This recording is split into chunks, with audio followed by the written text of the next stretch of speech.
Jelly Roll and Bunnie XO are getting a divorce. And here's the strangest thing about the biggest country music divorce of the year. Two people who built an entire brand on telling you everything, every fight, every relapse, every surgery, every vow renewal, have suddenly told you nothing. Jelly Roll and Bunnie XO have spent a decade with the cameras on. She has a podcast, Dumb Blonde, with over 10 million listeners, where she overshares for a living. He turns his worst days into platinum records on BBR Music Group.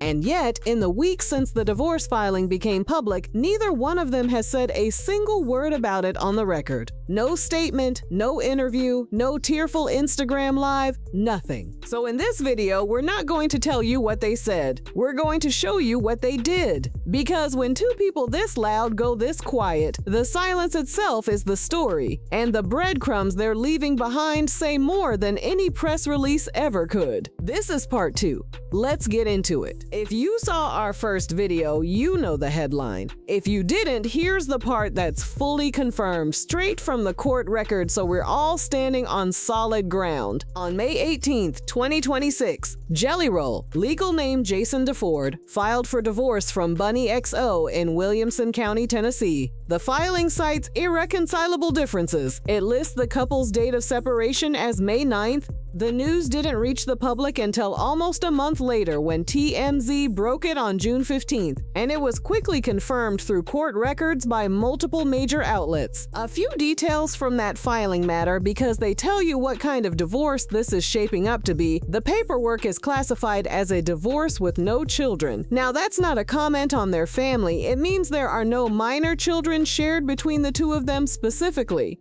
Jelly Roll's kids, Bailey, Ann, and Noah, are from previous relationships, and that classification matters because it strips out the single most contentious thing most celebrity divorces fight over, which is custody. There's no custody battle here, there's no child support fight. What's left is the marriage itself and the assets. The filing also asks for what's called a marital dissolution agreement, which is basically a negotiated split of everything they built together, and it includes a standard restraining order. Now, that phrase sounds dramatic, but in divorce law, it usually isn't about danger.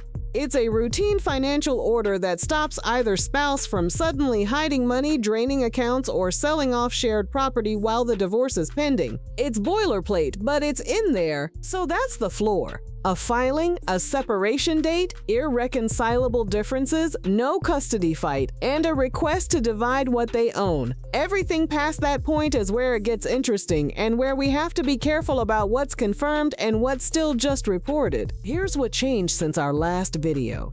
The story didn't cool off. It accelerated. In the days after the news broke, reporting indicated the two had already moved into separate homes and had started dividing up their property. According to TMZ, the split has been amicable so far, with both sides described as focused on each person walking away with what they're owed, and Bunnie reportedly keeping at least one of the couple's homes as part of that division. Now, I want to be straight with you about that because it matters. That reporting, the amicable split, the assets already in motion, Bunnie keeping a house, all of it traces back to anonymous sources in a single outlet's story. It has not been confirmed in any court document we can point to. It may well be true, it probably is, but it's reporting, not record, and on this channel we tell you the difference, so treat the specifics there as the current best information, not as settled fact. What we can see with our own eyes is the behavior, and the behavior all points one direction. On June 16th, the day after the news went public, Jelly Roll quietly edited his Instagram bio. Bunnie's handle, which had been sitting right there in his profile, was gone. In its place, his bio now reads simply, Music Man. He didn't delete their photos together, they're still up. But he removed the link to her, small thing, loud thing. Then there's the lawyer. Jelly Roll is represented by Rose Palermo of Cheatham, Palermo and Garrett. And if you follow celebrity divorces, that name should make you sit up. Palermo is one of Nashville's most established, most heavyweight divorce attorneys. She's the lawyer who handled Kristen Cavallari's divorce from Jay Cutler. She's worked with Kelsey Ballerini. She's worked with Winona Judd. You do not retain Rose Palermo for a casual, we'll figure it out separation. You retain Rose Palermo when you are serious, you are organized, and you intend to finish. So put those three pieces together. Separate homes, assets reportedly already in motion, a scrubbed bio, and a powerhouse attorney on retainer. Whatever the word amicable is doing in the headlines, the machinery underneath it is moving fast and it's moving forward. This is not a couple in a rough patch. This is a couple unwinding a marriage with intent. And the most remarkable part? Through all of it, not a word from either of them. So if they're not talking, here's how we read them. We read what they post, and we read it carefully, because here's the rule for this whole section.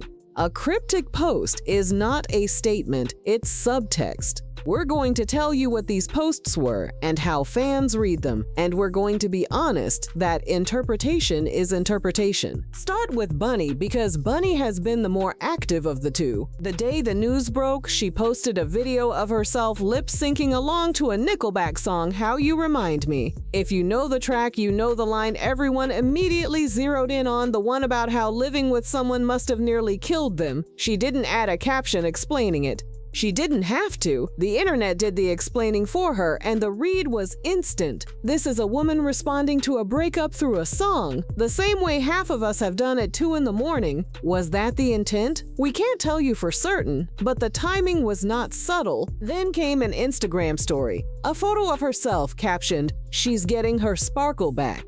4 words, no context. And again, fans filled in the rest. A woman reclaiming herself, signaling she's fine, signaling she's moving. It's the kind of post that's designed to be screenshotted, and it was, thousands of times. And these weren't the first signals. Going back to late May, she'd posted a line about women's intuition, about that feeling when something doesn't add up. In early June, there was a clip of her riding a horse with a caption about wild hearts that can't be broken. Taken one at a time, any of these is just a post. Strung together in the weeks bracketing a divorce filing, they start to look like a woman narrating her own exit in real time without ever once saying the word divorce. That's the thing about Bunnie XO, she has spent years training her audience to read her, and now she's using that fluency to communicate everything while admitting nothing. Jelly Roll, by contrast, has said even less, the bio edit. And then he did the one thing that for him might be the loudest statement of all.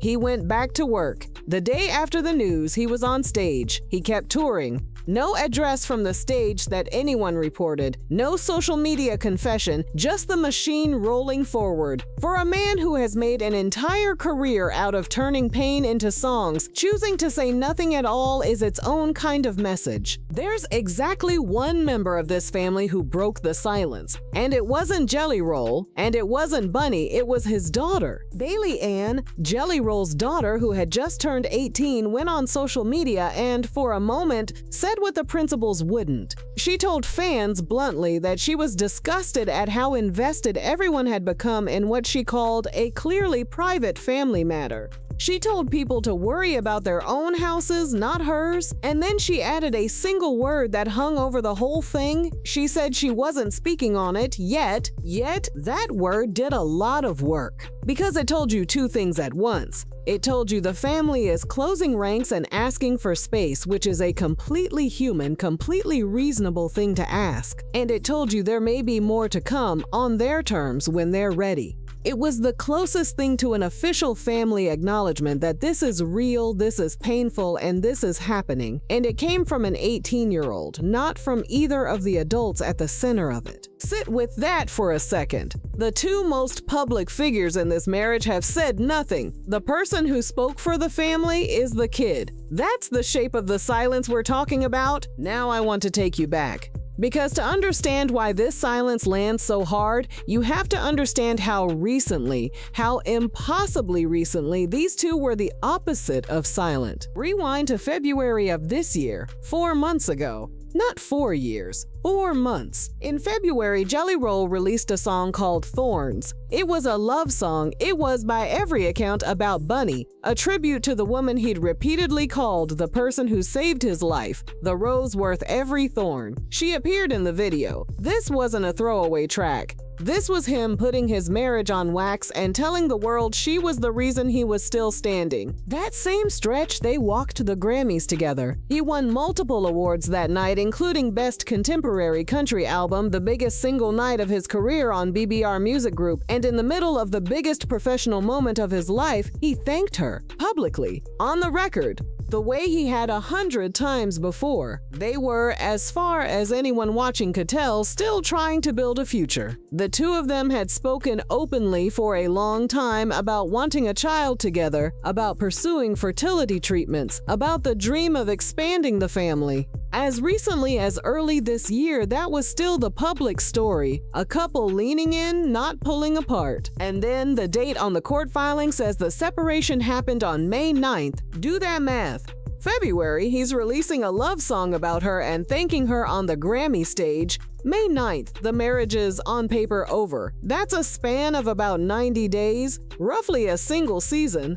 Whatever happened inside that marriage happened fast, or it happened quietly for a long time and only surfaced fast. And from the outside, all we can see is the before and the after, with the whole truth sealed in the gap between them. There's a small, almost unbearable detail in that timeline too. Reporting has noted that on that very separation date in early May, Bunnie posted a loving tribute to Jelly Roll and his daughter, a happily ever after kind of post. If that holds up, then the public face of the marriage was still smiling on the exact day the paperwork would later mark as the end. That's the gap between what we're shown and what's real. And it's the entire reason this channel exists. To really get why two quiet people have generated this much noise, you have to know where they came from. Because the whole legend of Jelly Roll and Bunnie XO was built on radical, almost reckless openness. They met back in 2015 in Las Vegas. The story they've told for years goes like this. He was a struggling artist opening for another act, playing to a nearly empty room, and at the time essentially living out of a van. She was working in an entirely different world.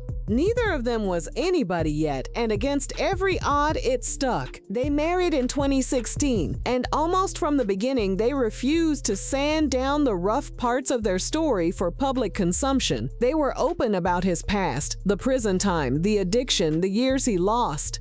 They were open about her past, which she has written about and spoken about without flinching. They were open about the hardest chapter of their own marriage, a separation early on after he was unfaithful. They didn't hide it. They told it, repeatedly, as a story of breaking and rebuilding, proof, they said, that they came out stronger. In 2023, they renewed their vows in Vegas, right back where it started. Earlier this year, she published a memoir. She runs one of the most successful podcasts in the country, Dumb Blonde, built entirely on the premise of saying the unsayable. This is a couple whose entire public identity was, we will tell you the truth about our lives even when it's ugly because the truth is what makes us real. Which is exactly why the silence is deafening. These are not private people who got caught in a scandal. These are the most open people in the room who have suddenly chosen, both of them at the same time, to say nothing. When people who never stop talking go completely quiet, that quiet means something. It usually means it hurts too much, or the lawyer said don't, or both.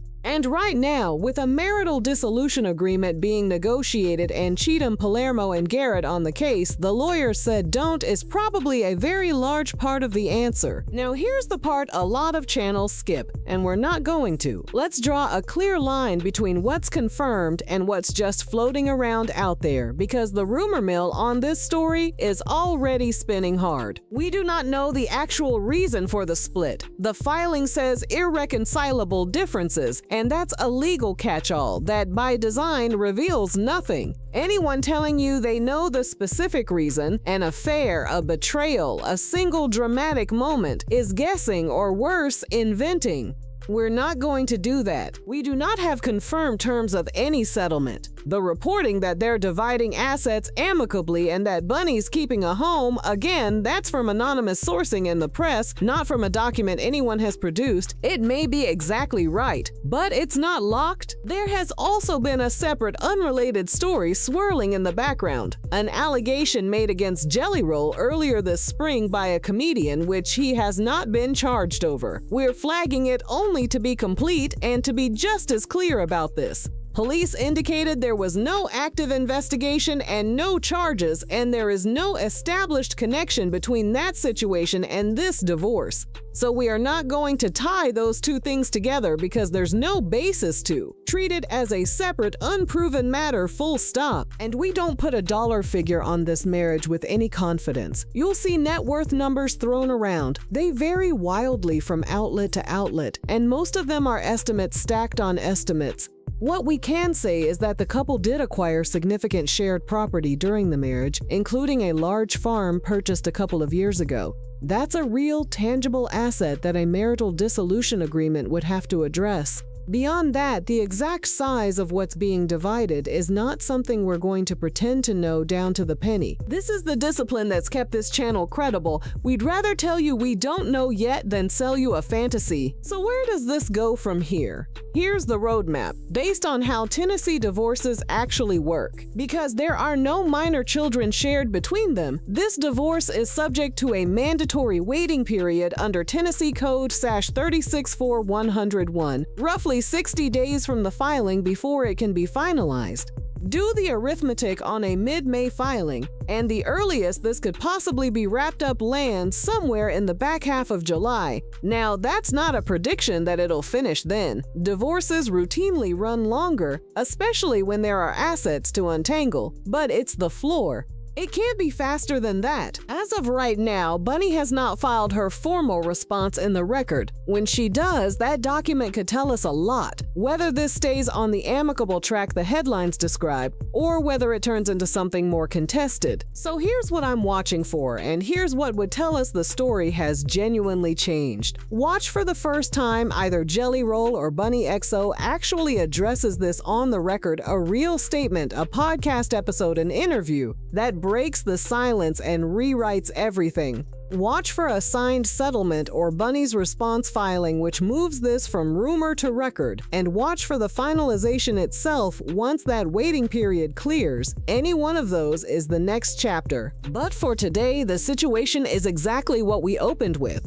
The filing is real, the split is moving and moving fast. The assets are reportedly already being divided. The lawyer is a heavyweight. And the two people at the center of it all, the loudest, most open couple in country music, have looked at the biggest story of their lives and decided to say absolutely nothing. You know, there's a version of this where the silence is the kindest thing they could do. No public mudslinging, no weaponizing the fans against each other, no turning a private heartbreak into a content war. If this really is as amicable as the reporting suggests, then maybe two people who spent a decade telling us everything have finally found the one thing they want to keep for themselves. Or maybe the storm just hasn't hit yet. Maybe that one word from Bailey Ann, "not yet," is the truest thing anyone in this family has said. Maybe there's a chapter still coming. We're going to keep watching the way we always do, carefully, honestly, and without making anything up. When that response gets filed, when one of them finally speaks, when this thing is signed and final, we'll be right back here to walk you through it. If you want to be here when that happens, you know what to do. And if you've got a read on those posts, on that timeline, on what those 4 months really hid, drop it in the comments. We read them. Until next time.